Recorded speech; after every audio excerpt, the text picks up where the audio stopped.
The fifth day is over. You have now 5 more left to work. Half of the period is gone. Whatever is gone is gone. Whatever is left, a wise person always makes best use of whatever time is available. These next 5 days are very valuable for you. Quite a few students, when they come to a course like this, initially they remain little confused.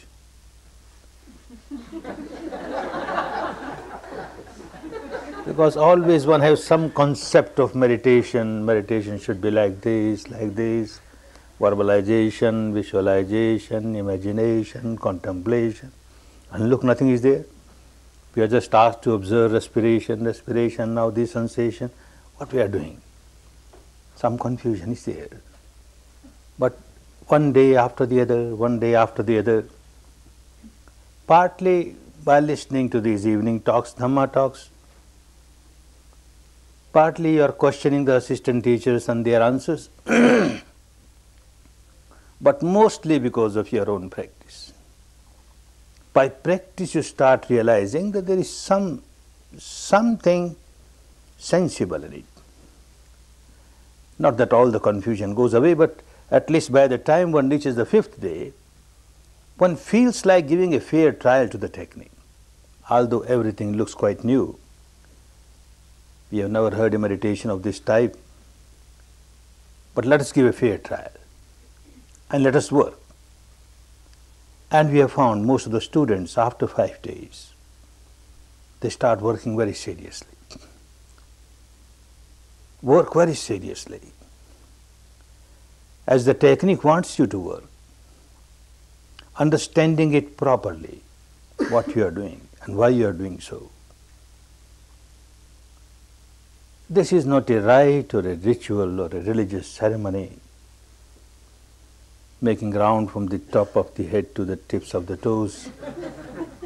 And now from tonight you will work both ways, from the tips of the toes to the top of the head, both ways. Not a rite or a ritual. Not that some Buddha above the clouds is there with the ledger portfolio of each individual student. How many times, how many rounds this person has done? Mr. A, how many rounds? Miss B, how many rounds? Mrs. C, how many rounds? More the round, the bigger the gate is open. Nothing like that. Nothing like that. There is nobody to open the gates for you. You have to open your own gates. You have to knock at the door, and the door will get opened for you. Knock at the door of the kingdom of heaven within, the Brahmanic plane within, the Nibbanic truth within. Each individual has to work. The purpose of moving from head to feet and feet to head is to develop your faculty of awareness. Not just awareness of the reality at the surface level of the mind, in which you remain involved at every sense door. A reality at the deeper level of the mind. When you start working with the sensations on the body, you start moving to the deeper levels of your mind, the so-called unconscious mind, which is actually never unconscious. It is always conscious of the sensations on the body, and it keeps on reacting to the sensations. If it finds the sensation pleasant, then it reacts with clinging, craving. If it finds the sensation unpleasant, then aversion, hatred. This has become a habit pattern of the deepest level of the mind. It always remains a prisoner of it, a blind habit pattern. Whatever one understands at the surface level of the mind carry no meaning for this deepest layer of the mind. At the intellectual level, one understands that I should not generate negativity, Every negativity goes against my own peace, my own harmony. It is no good. But all that understanding of the intellect does not help this deepest level of the mind. There is a big barrier between the two. Now this technique helps you to break that barrier. Whatever was being felt by the deepest level of the mind, pleasant sensation, unpleasant sensation, is now felt by the entire mind. The whole mind is now awakened to the reality of the body sensations. And whatever was understood by the surface level of the mind, don't react with negativity, now it is getting understood by the deeper level of the mind. The barrier is getting broken. It is for this purpose. There were many techniques prevailing in India 25 centuries back, and one who became Buddha, before becoming Buddha, he gave trial to nearly all of them. Many of them had their own good qualities, they gave benefit, but then he found that the roots of the impurities which are lying at the deepest level of the mind are not even touched. To take them out is far away.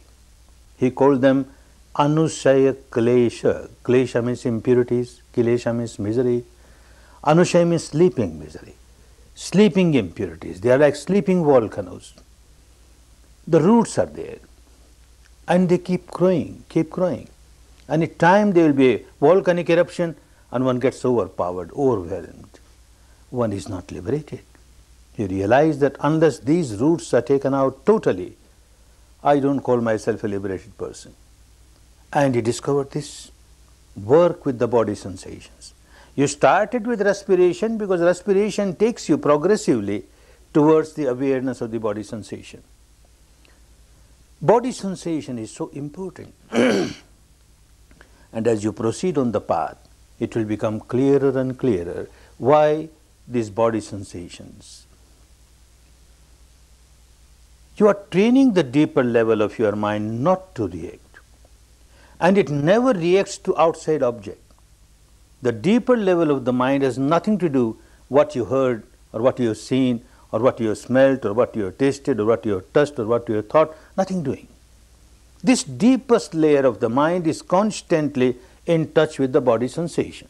Of course, with all these outside objects, when they come in contact with the sense doors, they create a sensation because this part of the mind, when it gives evaluation, good, bad, that kind of sensation starts in the body. This mind, the deepest level of the mind, only feels body sensations, experiences body sensations, and keeps on reacting day and night. How to change the behavior pattern of the deepest level of the mind. The whole exercise is for this purpose, to change the behavior pattern of the root level of the mind. There is misery, of course, it cannot be denied. Misery is there. How to come out of misery? How to get liberated from all the miseries? The life is full of misery. The world is full of misery. Every individual is miserable due to this reason or that reason, this apparent reason, that apparent reason. First important thing is to accept the truth that there is misery and misery is universal. And not merely accept it at the intellectual level, learn how to observe misery as misery. When you learn how to observe misery and misery, this universal truth of misery becomes a noble truth. First noble truth. Noble truth in the sense that anyone who starts observing misery as misery objectively without reacting to it, sooner or later becomes a noble person, becomes a saintly person, becomes a liberated person, becomes an enlightened person. This is the first step. Accept the reality of the misery and start observing it. Observe it, don't react to it. Just observe. Just observe. This is what you started doing. Misery if you are sitting for 1 hour. For half an hour you somehow manage, and after that the real misery starts. Oh, severe pain, severe pain. Somehow you manage another 15 minutes. And then the real torture starts. Big torture. Someone comes to me and says, Goenkaji, the whole path is so good. The technique is so nice. I like it very much. And your discourse is evening, wonderful. I like so much. But take out this 1 hour sitting. This is not good. Just take it out. Everything else is so wonderful. I enjoy. I would also like to take it out, but it doesn't work. You have to face. You have to face it. And after 45 minutes, when it becomes a real torture, every minute is like an hour. 1 hour has gone. 1 minute, 1 hour. 1 minute, 1 hour. It looks now 1 hour is over. And yet what a pity. I can't open my eyes and look at my watch. What a pity. Certainly it is more than 1 hour. These assistant teachers, they have forgotten to give the signal. And then suddenly you hear this chanting, Anicca vata sankhara. Oh, wonderful. So melodious. This chanting is so enchanting for you. So wonderful. Still 5 minutes more to go. You can't open your hands, you can't open your eyes, you can't open your legs. But these 5 minutes, doesn't matter. You are happy now. I will come out of this bondage. Soon I will come out of this bondage. Oh, the misery of bondage and the happiness of liberation. You experience both. And the whole path is how to come out of the misery, the bondage of misery. Why all this? Many times in life, you might be put in a corner where you have to face misery. You can't do anything. How to face it? Maybe physical, maybe mental. How to face it? You are learning now. And not only that, the equanimity that you are training your mind to remain equanimous, when everything is very pleasant, no pain, you say, I'm very equanimous. Look, I'm not reacting. When a real pain starts, and you are equanimous, maybe you are equanimous just for a few moments. The rest of the time you are reacting. Those few moments are so strong, the equanimity is so strong, it starts cutting the root of your problem. Even though you get only few moments in that 1 hour, those few moments will turn into few seconds, they will turn into few minutes. And it happens. Sometimes a student comes and tells me, I now started enjoying my pain. Yes, you start enjoying your pain because you stopped reacting to the pain. The pain was physical pain, and you multiplied it by making it a mental pain. If the mental part goes away and there is a physical pain, and you just observe it, it has become half. Then it will become quarter. It will become less. You start coming out of it. You have to learn how to observe your pain. Now the pain is so intense, it starts overpowering you. This had been the old habit pattern. You observe, as you reach this area, say severe pain here. Like a doctor comes and examines. Doctor has no pain, he just examines. Here there is more pain, where less pain. You also examine like this. Don't identify yourself with the pain. Pain is pain. There is a pain, so what? I observe now. Where is the center of the pain? And how far is the influence of the pain? Oh, here it is more influence, more pain, then less pain, less pain, less pain, no more pain. More pain, less pain, no more. Like you divide the area, dissect the area. Next round, again you observe, you find along with pain there is something else. Maybe pressure. Then you start dividing and dissecting the area pressure-wise. This is the center of the pressure. More pressure here, less pressure here, less pressure here, go on. And like this you divide. And you may reach a stage where you find along with that there is heat, maybe along with that there is pulsation, and you will reach the stage where you will find, in spite of the severe pain, there is an undercurrent of vibration which is throughout the body. And once you reach that state, pain is no pain for you. It cannot overpower you. Don't expect this to happen tomorrow morning. You have to take time. You have to take time. But learn how to observe. Most of the time you will be reacting because of your old habit pattern to react. But you will get few moments not to react, not to react. Those moments when you are not reacting, then this misery becomes a noble truth. The first noble truth, you are observing it objectively. As you learn observing the misery objectively, you are going deeper and deeper. At the experiential level, you are going deeper and deeper to the second noble truth. The deep cause of the misery. At the surface level, everyone says, I am miserable because of some external cause. So and so said something which I don't like, I became miserable. So and so did something I don't like, I became miserable. Or something desirable did not happen in the life, I became miserable. These are all external causes. They are true, but very apparent, very surface level. And without understanding the real cause inside, one keeps on using all the strength, all the energy to rectify things outside, which is not possible. One cannot change others. One may keep on trying. Even if one changes one, where is the guarantee that somebody else will not raise the head and do something against you? Keeps on happening. Entire life, wanted things may happen, unwanted things may happen. Most of the time, unwanted things happen. And you have to face all that. And go deeper and find out the real cause of your misery. This technique helps you to go to that depth and find out the real cause. Misery is not outside. Outside are only sensual objects. Misery starts inside.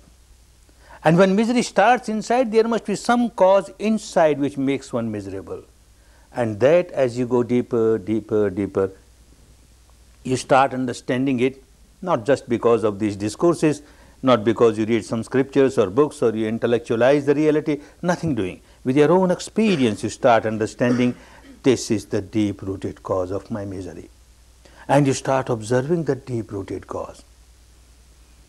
The second noble truth, the cause of the misery, the real cause of the misery.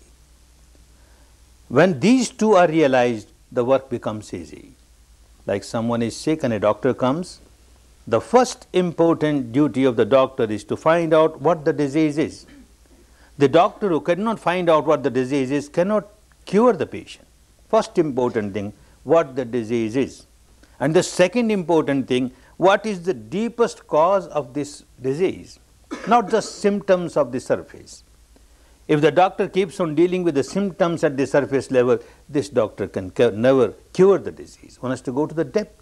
The cause, the real cause of the disease, then it becomes easy. You find out a way to eradicate the cause. Once the cause is eradicated, the disease gets eradicated. So by this technique, you observe the real cause, and by this technique, you learn how to eradicate this real cause of misery. And when that is eradicated, the third noble truth, no more misery now. And then the whole process, how you have went to the depth and taken out the cause of your misery and the misery itself, the fourth noble truth. All these are not merely to be intellectualized. Of course, one must understand at the intellectual level, but all these has to be experienced at the actual level. Then only they start working. And this is what you started doing, going deeper, deeper, deeper. Now just it is beginning. There is pain, there is suffering. Oh, it is pain because I am sitting for a long time. And then slowly you will understand there is pain because I have made this physical pain also as a mental pain. If I learn how just to observe it, the pain becomes less. And as you keep on observing, you start coming out of it. Again, surface, you have to go much deeper, much deeper. What is happening? All around, what is happening? Why there is so much of misery all around? It becomes clearer and clearer. There is craving. Craving. You want something to happen according to your wishes, it does not happen. You want to get rid of something which you don't like, it does not happen. Craving. And the tremendous amount of attachment towards this habit of craving. It becomes clearer and clearer as you go deeper. The law which is working inside is also working outside. The law is the same. It does not make any difference. There is misery and it becomes clearer. Look, the life starts with misery. You are entering in the field of misery. From the time one has taken birth, one is entering in the field of misery. A desire. Very soon this desire turns into craving, clinging, and one becomes very agitated. A child cries, I want milk, I want water, and cries because this is the only language the child knows. And from then onwards, as one grows, this unwanted things happen, that unwanted things happen, this wanted things do not happen, that wanted things do not happen. As one grows, some disease or the other. Life, entry of the life is dukkha. In the language of those days it was said, jati pi dukkha. The birth, the life, beginning of the life is entering the field of dukkha. Vyadhi pi dukkha. You come in contact with the disease. And when one is in contact with the disease, one is so miserable. This disease is so bad. I can bear any other disease, but not this, because you don't have any other disease. Which disease is a pleasure? Every disease is a suffering, misery, vyadhi pi dukkha. And one keeps in contact, coming in contact, this disease or that disease, this disease or that disease. One keeps on growing, decaying, becoming old. The old age is a great misery. Jara pi dukkha, a great misery. 100-year-old man, 100-year-old woman, suffering from this disease or that disease, this weakness, that weakness, the old age, so many problems. And then prays to God Almighty, oh God Almighty, please send death so that I am relieved of all this misery. You don't have scarcity of death, please give me death. Prays, and the next day the doctor comes and examines, old lady, now your time has come, maybe by tomorrow you have to quit. Old man, by tomorrow you might have to quit. And the old lady and the old man, oh no doctor, I made a wrong prayer. I don't want to die. I have to meet my son, my grandson, my great grandson. I have to do this, I have to do that. Please save me somehow, I don't want to die. Death is a great misery. Maranam pe dukkham. What else? This man, he was not playing an intellectual game, sitting under that tree. He was experiencing the truth inside. Why? What is the cause of misery? Going deeper, a reality came. Oh, whatever we desire, that desire is not fulfilled. One becomes miserable. Sitting, you have a desire that the pain should go away, and the pain does not go. You become so miserable. Sitting, and you want a sensation of bliss, ecstasy, which is not coming, and you are miserable. Oh. Whatever you desire, you are not getting it, you become miserable. Unwanted person, unwanted situation, unwanted things, you get associated with them. Wanted things, wanted person, wanted situation, you get disassociated. Big misery. He was understanding all that deep inside. And then going deeper, he came to the stage where it became so clear. Sankhetena panch upadan khanda dukkha. At the depth, in short, the misery is these 5 aggregates. One aggregate is the material aggregate, the subatomic particles, the entire body made of subatomic particles, kalapas.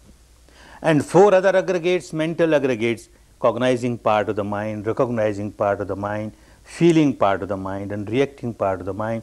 These 5 together has made this personality, I. And tremendous amount of attachment towards it, upadan. Upadan is attachment, clinging. All these 5 aggregates are result of the clinging. And one keeps on clinging to these 5 aggregates, and like this one keeps on rolling in misery, rolling in misery. It was becoming clearer and clearer, this upadana, clinging, attachment. There are 4 basic attachments. One attachment is towards this I, an imaginary I, without knowing what is this I. An imaginary I. These subatomic particles, the mass of the subatomic particle, is this I? And yet one keeps on saying this as I. Those 4 aggregates, the cognizing part of the mind cognizes and passes away. It cognizes, passes away. Is this I? Recognizing part of the mind recognizes and passes away. Is this I? The feeling part of the mind feels and passes away. Is this I? The reacting part of the mind reacts and passes away. Is this I? Or the 5 joined together is I? But I is so important. Always a capital I. Anyone says one word against this I, one feels so irritated, so agitated, without understanding what is this I. An imaginary I, a created I, and yet so much attachment to this I.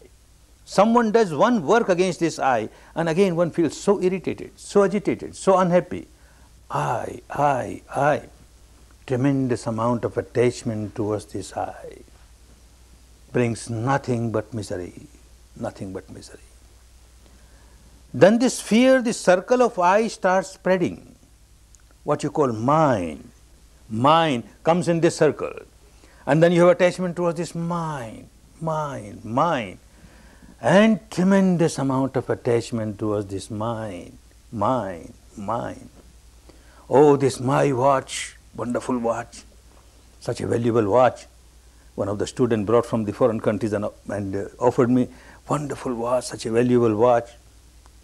Out of my carelessness, one day it falls down and breaks. And I start crying. Oh, this valuable watch got broken now. And I don't get even spare parts in my country. How to get it repaired? Crying. A watch of the same model, of the same value, on the wrist of my friend. And it falls down. And it breaks. I don't cry. I don't cry at all. On the other hand, I start giving sermons. My friend, you should have been very careful. This type of watch not available in our country. You can't get even spare parts to repair it. I don't cry. Why? Same watch of the same model, of the same value, but I don't cry. Nobody cries for the breakage of a valuable watch. Nobody cries. One cries for the breakage of my watch. My watch is broken, or my watch is broken. This mind, and tremendous amount of attachment towards this mind. Whether this mind, the so-called mind, is worth a few dollars or a few $1 million, makes no difference. How much attachment is there? That much misery is bound to come. The deeper the attachment, the deeper the misery. The stronger the attachment, the stronger the misery. This is law of nature. It will become clearer and clearer as you practice more and more. Attachment, clinging, is bound to bring misery, nothing but misery. One incident. I was new to India in those days, having come to Burma within 2 or 3 years. There were no centers. So those who were eager for the spread of this technique to different people who are miserable, they used to arrange some site somewhere, a mosque, a temple, a church, things like that, or maybe school or something. One course was arranged in a remote village, which was a pilgrim center of the Jains, a Jain temple. Hardly 1 or 2 from that village participated. Most of them came from the nearby cities. One very old and very poor lady came to that course. Somebody gave her train fare and she came, participated. 2 days, 3 days, 4 days, 5 days, very happy. She was progressing. And suddenly on the 5th day or the 6th day, she came to know that early morning there is some chanting going on in the main hall, and there are some words of blessings and good wishes, etc. Can I go? Can I also participate? Nothing is written in the program. The management said, yes, you can go, but you have to meditate. Yes, yes, I'll meditate. And she came, meditated. At the end of the chanting was so happy, smiling, smiling, smiling. She went to a residence, and as she reached the residence, she cried, loudly, crying, crying. People went to her, what happened? Has some scorpion punctured her? Or some snake has kissed her? What's wrong with this old lady? And she won't reply, keeps on crying, crying, crying. After some time, sobbing, sobbing, she says, I brought a small cloth purse, textile purse with me. And in this purse, there were 20 rupees, less than $1, today's dollar, 20 rupees. Saving of my whole life was there in it, 20 rupees. And 60 years ago when I was married, I got in dowry a silver trinket that was also in it. And when I started for this course, somebody gave me a dry piece of sweetmeat that was also in it. And every time I meditate, I keep it under my legs. When I sleep, I keep it under my pillow. Now I came here and I left it in my room and somebody has taken away. Oh, I am looted, I am looted. All my saving is gone. Keeps on crying. People say, 20 rupees cash, hardly 20 rupees worth of your silver trinket, say 40 rupees or 50 rupees. Old lady, don't cry. We will get you 50 rupees. You carry on your meditation. Your meditation was going so good. She kept on crying, crying, crying. They told you better collect some money and hand over to her. Then only the crying will stop. They started collecting. Instead of 50, they got 100. Very happy. Now the old lady will stop crying. They went and offered her. She threw away this money. What to do with this money? That silver trinket which I get in my dowry, oh, where to get the trinket? Now it's gone. People kept on searching, not available. By evening, somebody saw a monkey on the tree with this purse taking out the sweetmeat and eating. People ran after the monkey and got hold of it and gave that silver trinket to her. Her crying stopped. Craving, whether it is worth 20 rupees worth of article or 20 million makes no difference. As much as clinging is there, as much attachment is there, that much misery is bound to be there, bound to be there. I, mine. Whether you use these words or not doesn't matter. But this I, mine, and your attachment to it, full of misery, full of misery. I remember another incident, again in a very remote village of northern India. A very learned monk participated. After 5 or 6 days, he comes to me. Goenkaji, between 12 and 1, you gave interviews to the students. And just 10 minutes, in those days, students were less, so I used to give 10 minutes to each student. 10 minutes. For these householders, what questions they have got? Even 10 minutes is too much for them. I'm a monk, recluse. I've got so many questions. Please give me half an hour. I said, Reverend Sir, I know you will be talking about philosophies and all that, and I'm not interested. I can't give you time. Oh, no, Goenkaji, last 5 days or so, I have understood all these philosophical talks are useless. I will talk only about the technique. About the technique? Why you require half an hour for technique? No, please give me half an hour. All right, somehow I managed, come. And he came. 2, 3, 5 minutes he talked about the technique. And suddenly the topic was changed, subject was changed. Goenkaji, from that big city from which he came. Goenkaji, in that big city, your monastery, my monastery? Monasteries are always for the monks, not for the householders. I am a householder, how can I have monastery? Goenkaji, try to understand your monastery. Reverend Sir, I can't have a monastery. I am a householder and I carry such a colossal proof, testimonial that I am a householder. How can I have a monastery? And he keeps on saying, Goenkaji, you are monastery, you are monastery. And after that he says, Goenkaji, in your monastery, you are elephant. My elephant? What is talking?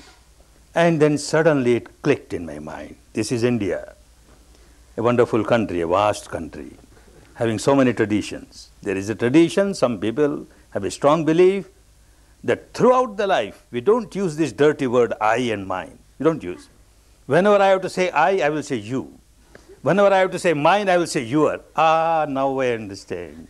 Yes, Reverend Sir, my monastery, my elephant. Go ahead, what went wrong? Look, he's a recluse, renounced everything. He has built a monastery in the midst of the city without the permission of the council or municipality. And now an order has come, they will smash it, they will break it. And in the midst of the city, elephant is not allowed to be kept there.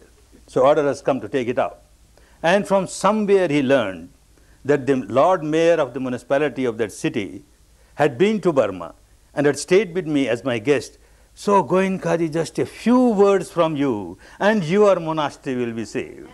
Your elephant will be saved. He doesn't use the word I, doesn't use the word mine, but tremendous amount of attachment. Attachment is bound to bring misery. Nothing but misery, misery. Deeper the attachment, deeper the misery is bound to be. There would not have been any misery if I develop attachment to this I, and this I remains eternal all the time, and I develop attachment to the mind, and this mind remains eternal. There is no misery. But the trouble is, this I does not remain eternal. Mind does not remain eternal. Whatever I say, mind passes away and I am helpless. I can't do anything. Or if this remains, the so-called I passes away and I am helpless. A departure, a separation is bound to come, and that brings so much misery. If the attachment is there, if the clinging is there, the misery is so great. Another attachment one develops, main is this I, turns into mine, and then my views, my philosophy, my dogma, my belief, my religion, my tradition, tremendous amount of attachment. One does not understand that I am wearing colored glasses and I have got attachment towards the color of the glass. If I wear red colored glass, for me everything is red, red, red. Somebody is wearing green colored glass, for him everything is green, green, green. We keep on fighting with each other. I can't convince him that it is all red, he can't convince me that it is all green. We keep on fighting, break each other's head, still we can't come to terms because the attachment, and the attachment is to the color. We don't see things as they are. This big attachment brings big misery. Then in some cases there is attachment towards rites, rituals, ceremonies, etc. Not here I have seen, but back in the East, people are so very much attached to their daily rites, their daily rituals. They come to the course and they say, why you stop these rites, rituals? Give me just 15 minutes, I finished my rite and then come and meditate. And you say no. They become so agitated because of that. Later on, of course, they start realizing, but initially, because of the attachment, the misery is there. These four big attachments make us so miserable, so miserable. And he was there to go deeper, deeper. Why after all this attachment? And it became clearer and clearer. A craving arises. Craving for something that you want. You want to possess. You want to retain. And it very soon turns into clinging, attachment. A craving, you want to get rid of something, you don't like it. And tremendous amount of attachment towards this craving, you don't want it. You want to get rid of it, and yet you can't get rid of it. Oh, the craving turns into clinging, into attachment, and the misery starts. Why this craving? He was not playing an intellectual game. He was not reading scriptures or discussing scriptures. He was experimenting like a scientist what is happening deep inside. A small little desire starts. You start liking it. And how quickly it turns into craving. A small little desire to get rid of something which turns into aversion. Oh, tanaha. In the language of those days, craving means tanaha. Tanaha pachaya upadanang. Craving turns into clinging. Small little desires turn into craving, and craving into clinging. Why these small little desires even? What is the cause? It became so clear because he was experiencing it. Vedana pachaya tanaha. These sensations on the body. When one experiences sensations on the body, and if the sensation is pleasant, you start liking it, which very soon turns into craving, clinging. When the sensation is unpleasant, when you experience unpleasant sensation, very soon it turns into aversion, hatred. You like to get rid of it. The craving is to get rid of it. Oh, the sensations Vedana Pachaya Tanha. Pachaya means the cause. The Vedana means sensation. Sensation is the cause of your craving which turns into clinging. Why these sensations? What is the cause? He was experimenting. What's happening? Phassa Pachaya Vedana. There is a contact, and as soon as there is a contact, there is bound to be a sensation on the body. Contact of what? With what? These 6 sense doors. The eyes. Contact of the eyes with some shape, some form, some color, some light, the object of the eyes. As it comes in contact, there is bound to be a sensation. Object of the ear sense door, a sound comes in contact with the ear sense door, there is bound to be a sensation. Nose sense door, a smell coming in contact, bound to be a sensation. Tongue sense door, a taste coming in contact, bound to be a sensation. Body sense door, there is a contact of something tangible, bound to be a sensation. And the mind sense door, any thought, any emotion, there is bound to be a sensation on the body. Oh, contact. Why this contact? And it was so simple, so clear. Sarayatan Pachaya Phassa. Phassa means contact. Sarayatan means these 6 sense doors. So long as one is having these 6 sense doors, the respective objects, the entire world is full of respective objects. There is bound to be one contact or the other, one sense door or the other. The contact is because of the 6 sense doors that we carry and their respective objects in the world. Why these 6 sense doors? What is the cause of this? So clear. Nama Rupa Pachaya Saraitanam. Nama means the mental structure. Rupa means the physical structure. The combination of these two. As soon as this combination started, that means the life flow started, the continuum of the life started, it started with these 6 sense doors. Why this mind and matter life started like this? And it was so clear, Vinyana Pachaya Nama Rupam. This flow of consciousness is there all the time. And as soon as one life ends, this flow of consciousness comes in contact, arises somewhere else. It keeps on arising, passing. At the time of death it passes, then again it arises somewhere in another life, another body, and starts flowing in the same way. Vinyana Pachaya Nama Rupam. Why this Vinyana? What is the cause of it? And it was so clear. Sankhara Pachaya Vinyana. This mental volitional actions that you take place. All mental volitional actions are responsible for the consciousness of the next moment. This moment I generate a sankhara. This word you will be listening again and again. Sankhara. The mental volitional action. When you generate sankhara, next moment consciousness arises. You generate sankhara, next moment consciousness arises. At the time of death, a very deep sankhara, which is like a deep line drawn on the rock with chisel and hammer, that arises on the surface, gives a strong push, and the consciousness arises somewhere else. So the flow continues because of the sankhara. Why this sankhara? And it was so clear. Avidya Pachaya Sankhara. Oh, ignorance, ignorance. Everybody is generating sankhara because of ignorance. What ignorance? Not ignorant because one has not gone to any school or college. Not ignorant because one has not read scriptures. Not ignorant because one has not listened to Dhamma talks. Nothing doing. Ignorance at the experiential level. One does not know how the misery is arising deep inside.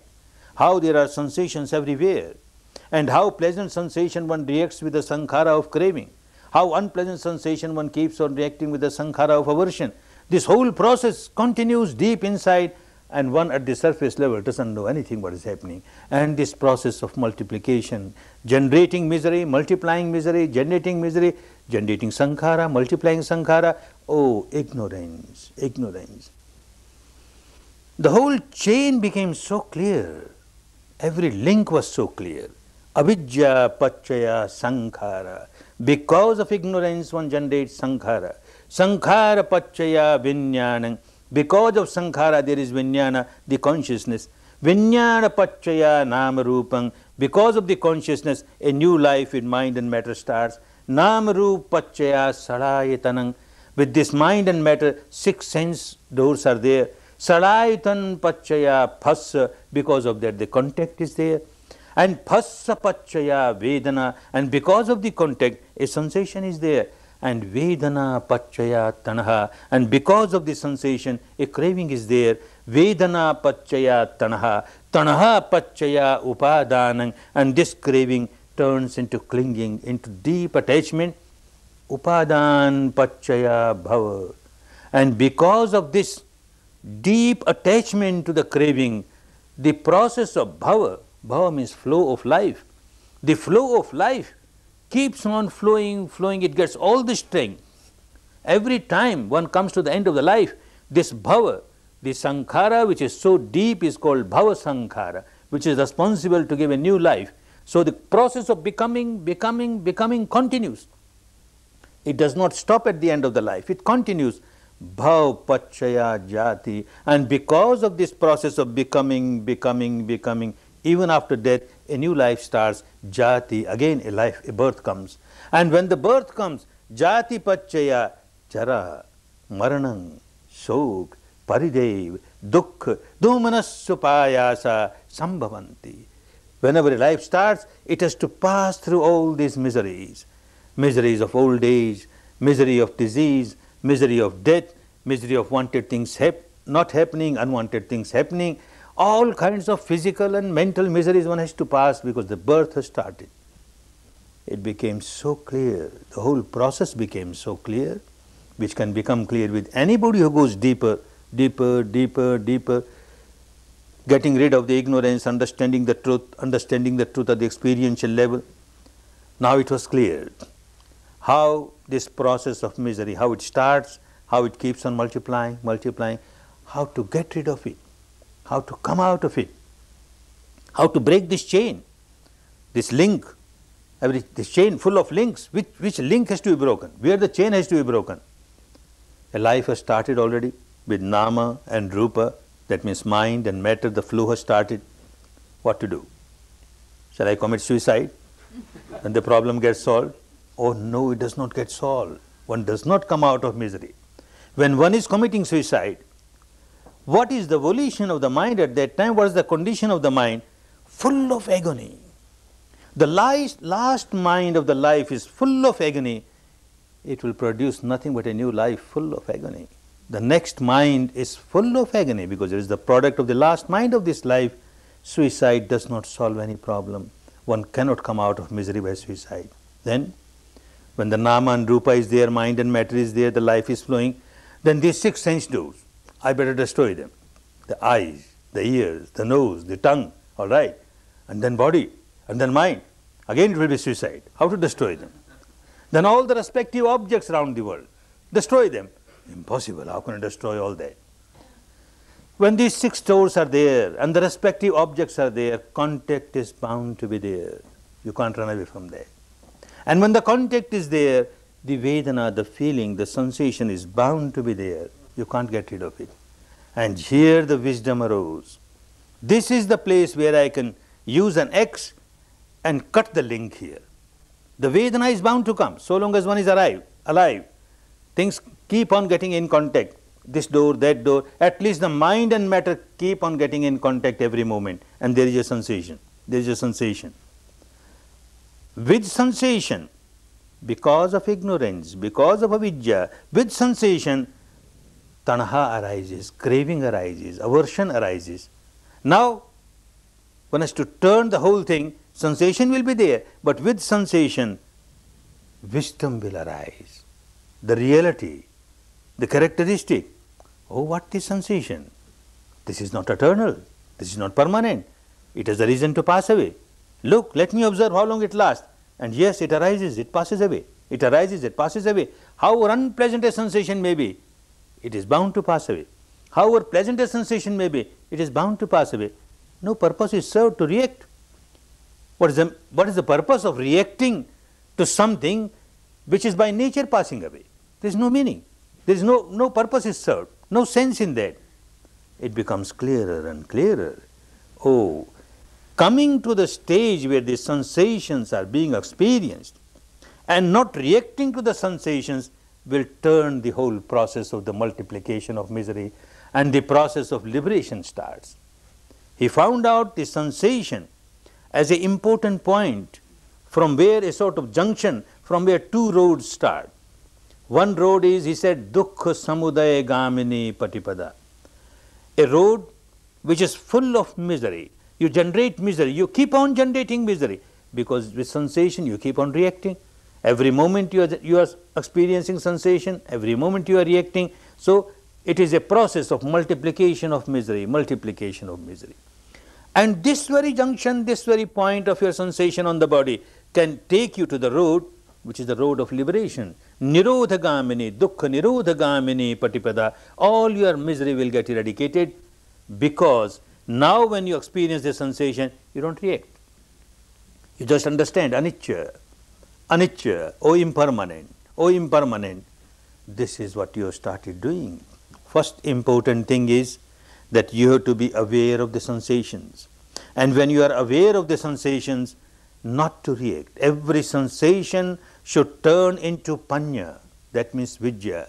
Vedana, pachaya, panya. Every sensation must result in wisdom. Not every sensation to result in tanha, craving and aversion. This is the path that you have chosen for liberation. Going deeper to the level of sensation and not reacting. The whole chain is broken here, and you find the entire chain gets broken. Because avidya, there is no more ignorance now. Avidya yatveva ashesha viraga nirodha. When entire ignorance gets eradicated, sankhara nirodha. There is no more sankhara, you don't generate sankhara. Sankhara nirodha, vinyana nirodha. Then there is no more vinyana, the flow of consciousness will stop. Vinyana nirodha, namarupa nirodha. Then there is no more flow of mind and matter. Namarupa nirodha, sarayatan nirodha, no more six sense doors. Sarayatan nirodha, phassa nirodha, no more contact. Phassa nirodha, vedana nirodha, no more sensation. And vedana nirodha, tanha nirodha, no more craving. Tanha nirodha, upadan nirodha, no more clinging. Upadan nirodha, bhav nirodha, no more the process of becoming. Bhav nirodha, jati nirodha, no more new birth. And jati nirodha, jara, maranam, shok, paridev, dukkha, domanasupayasa, nirujhanti. All the miseries that follow the birth, they automatically go away. Easy to understand. One may accept at the intellectual level, but doesn't help. One has to practice. Go to the depth where there are sensations and you are not reacting. There are sensations, you are not reacting. And merely accepting it at the theoretical level does not help. Even someone may not believe in past life or future life, doesn't matter. That's not very important. That you must first accept this past life and future life, then only will technique will help. One has to accept the present life. It is there. And every moment you are generating misery for yourself. Every moment you are generating a sankhara, and every sankhara is a misery for you. And you keep on repeating the sankhara, making it so deep, deep line, deep inside. Like a line drawn on the rock with chisel and hammer, so deep. More and more misery, deeper and deeper misery. At least you start coming out of it. You started coming out of that misery, your present misery. Law of nature is such. When you stop generating a new sankhara with the experience of sensation on the body, the old ones will start coming up on the surface. All your accumulation of the past, which lie low, which are in the storehouse deep inside, they will start coming up. And as they come up, they will come up with some sensation or the other. And as they come up, again you are equanimous, you are not reacting. They lose the strength. They become feebler and pass away. Another big chunk of past sankharas will come with this sensation or that sensation. Again you are equanimous. Like this, the old ones will get eradicated. Once you stop generating new sankharas, the old ones automatically get eradicated little by little. As much as you are equanimous, they come on the surface, they get eradicated, they come on the surface, they get eradicated. This is what we say, anicca vata sankhara. You will be listening this every now and then, these words of Buddha. Anicca vata sankhara. Every sankhara is so anicca. Arising, passing, uppa davaya dhammino. Arising and passing away, arising and passing away is its nature. Uppa davaya dhammino. But when it passes away, again it arises. It multiplies and again it arises. But if you are aware of your sensations and you don't react to them, then upajjitva nirujhanti. It gets eradicated. It comes on the surface, of course, gets eradicated. And as much as is eradicated, te sang vupasamo sukho. That much you start enjoying liberation, peace of liberation, happiness of liberation, because that much misery has gone away. This is the whole process. And this was the enlightenment of this person. He found out the real cause of misery, and he found out how to get rid of this real cause at the deepest level. The first words, when he became fully enlightened, the first words of Buddha are so wonderful. Every word of Buddha is very wonderful. But the first words, what were the first words of Buddha when he became enlightened? These stanzas also you will be listening every day, at least 3 times a day. Anek jati sansarang sandhavi sangyanim bisang gakar kangave santu dukkha jati punap punap gakarak dittosi punge hangnekasi sabbate phasuka bhagga gakutang visankitang visankargatang chittang tanehanang khayamajjaga aneka jati sansarang. Now that was the night, full moon night of the month of Vaishakha, when he was sitting under the tree, observing the truth inside. As one goes deeper and deeper, purifies the mind, certain faculties of the mind increase. One faculty is the memory of the past. By the time he had passed the midnight, this faculty arose. He started seeing his past, not only this life, but the past life, second past life, 10th past life. And like that kept on looking at his past, countless lives. And then he says, Aneka jati sansarang. In this flow of the world, I have taken so many times birth after birth. Oh, so many lives, countless. Anek means countless, not just one, countless. Aneka jati sansarang sandhavisang. And every time I have taken birth, I kept on running, anibbisang, incessantly, without stopping. Everyone who takes birth keeps on running towards the death. As soon as you take birth, you start running towards the death. You can't wait even for a second, let me wait now, I don't go towards death. You can't wait. You have to keep on running incessantly towards the death, without attaining anything, without achieving anything. And then in some of the lives he found, some wise people told him that all this circle of birth and death and misery, you can come out of this, provided you can witness the Creator, the great Creator. So many lives he kept on searching this Creator. Who is the Creator? Gahkarakangave santo, the Creator of this house. What house? Every time one dies, another house is ready. Every time one dies, another house is ready. Gahkarakang, who creates this house? Gahkarakangave santo, in search of the Creator of the house. Dukkha jati punapuna. Again and again I kept on getting birth, full of misery, in this plane or that plane. Everywhere misery is there. Even at the highest planes, celestial planes or Brahmanic planes, the misery of the old age and the misery of death is there. You are not totally out of misery. Gahkaraka dittosi, O builder of the house, now you are seen. I have seen you. Gahkaraka dittosi punage hangane kahasi. You can't build any house for me anymore. You can't build. How can somebody build a house for you? They must be building materials for that. Some timber or steel or cement or mortar. I have destroyed everything. Gahkaraka dittosi punage hangane kahasi. Sabbate phasuka bhagga gahkutangavi sankhitang. I have destroyed all the building materials. You can't make a building for me. What are the building materials? Visankaragatang chittang. My mind is now free from all the sankharas. The sankharas which are responsible for a new birth are totally eradicated.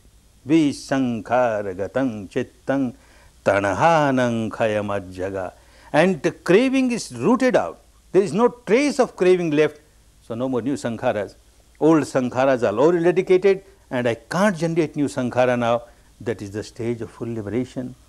And anyone and everyone can reach that stage, but one has to work. not just by craving and not just by craving, not that some miracle will happen and one will get liberated. One has to work. Each individual has to work and work very seriously. These 10 days you will get a technique how to work, how to go to the depth of the mind where you keep on generating sankhara day and night. Day and night there is a sankhara of craving, aversion. How to change this habit pattern unless you start feeling sensations. There were many meditation techniques at the time of Buddha, before Buddha and after Buddha, but this was the contribution of Buddha, the discovery of Buddha, that you cannot come out of your misery. The whole process of misery will remain unless you reach the stage where sankhara is being generated, where craving is being generated, and that is generated at the level of the sensations. You call it Vipassana, you call it by any name. Any meditation which works with the body sensations and teaches us to remain equanimous with the body sensation is a meditation of liberation. Fortunately, one is very fortunate to come in contact with a meditation technique like that. And one is very fortunate, one gets inspiration to work on it, to walk on the path. Of course, it's a long path, however long it may be. The longest path, 10,000 miles long, starts with the first step. You started taking the first step. Those who are not taking even the first step on the right path, we cannot expect these persons to reach the final goal. Those who have taken first step, there is every possibility of taking the second step, the third step, and step by step, one is bound to reach the final goal. Make use of these 5 days, remaining 5 days. Learn how to walk on the path. And as much as you have covered the path, that much you have changed the habit pattern of your mind, that much impurities have come on the surface and you have eradicated. Say you are carrying 100 tons of load on your head. If you take off only 1 ton, good, you go back with 99 only. You are relieved of 1. You take off 10 tons, and like this 20 tons, 50 tons, 90 tons, who knows, take off as much as possible and you go lighter home. And the most important thing, you learn the technique, how to take off the weight from your head, how to take off this misery and live a life, much better life, more peaceful, more harmonious, more happy. May all of you get established in this wonderful technique. Make best use of these remaining 5 days. Get established in Dhamma for your own good, for your own benefit, for your own liberation. Liberation from the bondages, the shackles, the chains of sankharas. And enjoy real peace, real harmony, real happiness. Real peace to you all, real harmony to you all, real happiness to you all.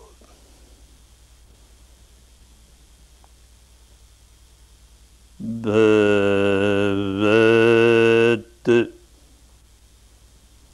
Sarva Mangalam Bhavat Sarva Mangalam Bhavat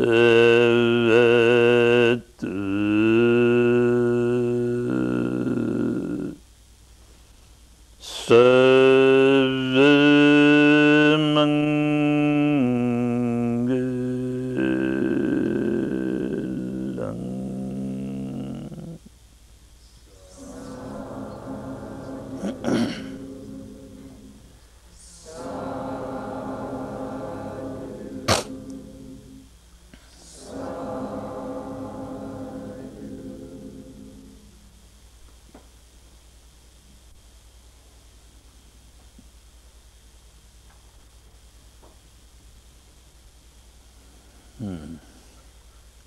Take rest for about 5 minutes and then start again. Take rest for about 5 minutes.